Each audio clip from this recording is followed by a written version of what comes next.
Brewster साहब, आपकी जानिब आऊंगा। इस वक्त मुल्क में कुछ भी बेहतर नहीं चल रहा, मईशत हो या गवर्नेंस, और कानून की बालादस्ती का तो ये हाल है कि एक साबिक वजीर आजम अपनी मर्जी की जो FIR है वो भी नहीं कटवा पाता, कोई पूछने वाला नहीं है।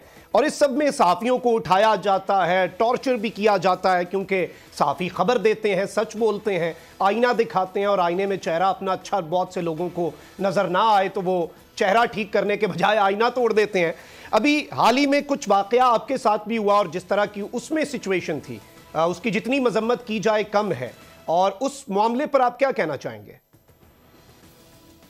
मैं इससे पहले कि उस हवाले से कहूँ, अब मसला वो जो गरीदा भी बात कर रही थी ना कि इलेक्शन कमीशन ऑफ पाकिस्तान की अकाउंटेबिलिटी है, पार्लियामेंट कर सकता है, पार्लियामेंट्री कमेटी कर सकती है, सुप्रीम कोर्ट ऑफ पाकिस्तान कर सकता है। The problem is not कि theoretically accountability की provisions मौजूद नहीं है, वो provisions तो मौजूद हैं। The problem is कि उन provisions के होने के बावजूद कोई एहतसाब होता नहीं, और ख़ास तौर पे आप जितने बड़े ओहदे पर हैं, जितनी ताकत आपके पास है, जितने मुक़्तदर मनसब पर आप बराजमान हैं, उसका तो बिल्कुल ही कुछ नहीं हो। तो मुझे आप कोई मिसाल बताएं जहाँ पे चीफ इलेक्शन कमिश्नर के हवाले से कोई इस तरह की बात हुई हो, या इलेक्शन कमीशन ऑफ पाकिस्तान ने जितने भी आज तक किसी सियासी जमात ने नहीं माना कि जितने भी इलेक्शंस हुए हैं पाकिस्तान में, किसी ना किसी ने कहा है कि ये रिग्ड थे, इसमें pre poll post poll rigging हुई है, ना फ्री थे, ना फेयर थे, ना ट्रांसपेरेंट थे। लेकिन उसके हवाले से आप मुझे बताएं, कभी कोई अकाउंटेबिलिटी, कोई चीज सामने आई, किसी को जिम्मेदार ठहराया गया? हाँ, हम कुछ जुडिशियल कमीशंस बने हैं, उसमें फिर क्लीन चिट्स मिली, एग्जैक्टली क्लीन चिट्स मिली।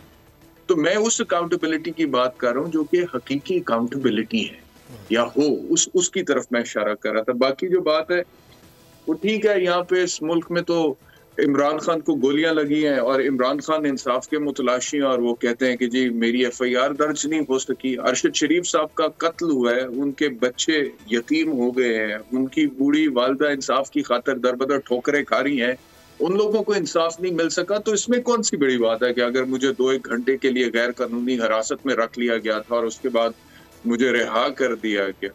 यहाँ पे तो हमने पिछले 6-8 महीनों में देखा है कि सहाफियों पर 20-20, 22-22, 24 FIRs का इंदराज हुआ है, same content with a different complainant in a different district. एक से जमानत कराई, दूसरी में पकड़ लिया, एक जिले से दूसरे जिले, एक सूबे से दूसरे सूबे, और ये मतलब कि जलील करने का एक तरीका होता है ना। तो इस तरह की बहुत सारी हरकतें हुई हैं।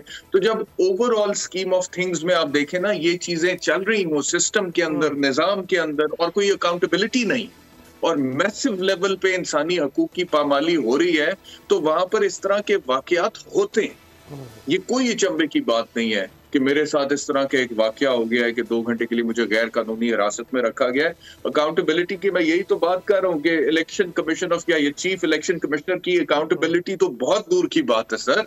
यहाँ पे तो एक SHO, एक SP की अकाउंटेबिलिटी करना बहुत मुश्किल है। अब आप मुझे बताएं कि जो मेरा वाला केस था, इसमें 3-4 दिन गुजरने के बावजूद पुलिस ने FIR का इंदराज नहीं किया। आज अदालत ने हुक्म दे दिया है कि IG पंजाब खुद इसकी तहकीकात करें, और 15 दिन के अंदर तहकीकात मुकम्मल करके FIR का इंदराज होना चाहिए। CCTV फुटेज निकालें, और वो करते हैं कि गैर कानूनी हिरासत में निकालें CCTV फुटेज, और फिर उस ऑर्डर में ये लिखा है कि अगर CCTV फुटेज गायब होती है तो CCTV फुटेज गायब करने वालों को भी जिम्मेदार ठहराया जाएगा, उस वाले से भी इंक्वायरी की जाएगी। तो लेकिन ये बदकिस्मती से पाकिस्तान का मसला है, रूल ऑफ लॉ एक बहुत बड़ा मसला है। यहाँ पे कानून की बालादस्ती नहीं है, यहाँ पे माइट इज राइट है, यहाँ पे जंगल का कानून है। उस वक्त उस लम्हे जिसके पास ताकत है, जिसके पास इक्तदार है, वो अब्यूज ऑफ अथॉरिटी करता है, उसकी अकाउंटेबिलिटी होती नहीं है, उसकी वजह से बाकी लोगों को बढ़ावा मिलता है। अपने तय अपनी पोजीशन में एक SHO से लेकर ऊपर सबसे आला मनसब तक लोग जो है वो फिर मिसयूज ऑफ पावर करते हैं। और वो कोटेशन मुझे अब समझ आती है जो बचपन में हम तकरीर में ऐसी कह देते थे कि power corrupts and absolute power corrupts absolutely। अगर आपको ये वीडियो पसंद आई है तो सब्सक्राइब करें और बेल आइकन पर लाजमी क्लिक करें। 2022 बहुत सारे तोहफे भी देखे गया पाकिस्तान की आवाम को। पाकिस्तान की आवाम को एक तोहफा ये दिया कि आवाम को पता चल गया कि पाकिस्तान का मीडिया क्या है। साल 2022 में सबसे ज्यादा देखे जाने वाला चैनल बोल न्यूज रहा नंबर 1। हमने बहुत सारे शोज और ट्रांसमिशंस की, पूरा साल मुसलसल जदोजहद में निकल गया कि ये वोट ऑफ कॉन्फिडेंस के पीछे कौन लोग थे। तोड़े रेटिंग के सभी रिकॉर्ड। सोशल मीडिया पर भी सबसे ज्यादा तेजी से 2.4 बिलियन व्यूज का संगे मील अबूर किया। एंकर्स को भी आवाम में सबसे ज्यादा मकबूलियत मिली और सोशल मीडिया पर भी बोल रहा सब पर भारी। सब्सक्राइब करें और बेल दबाएं ताकि कोई खबर रह न जाए।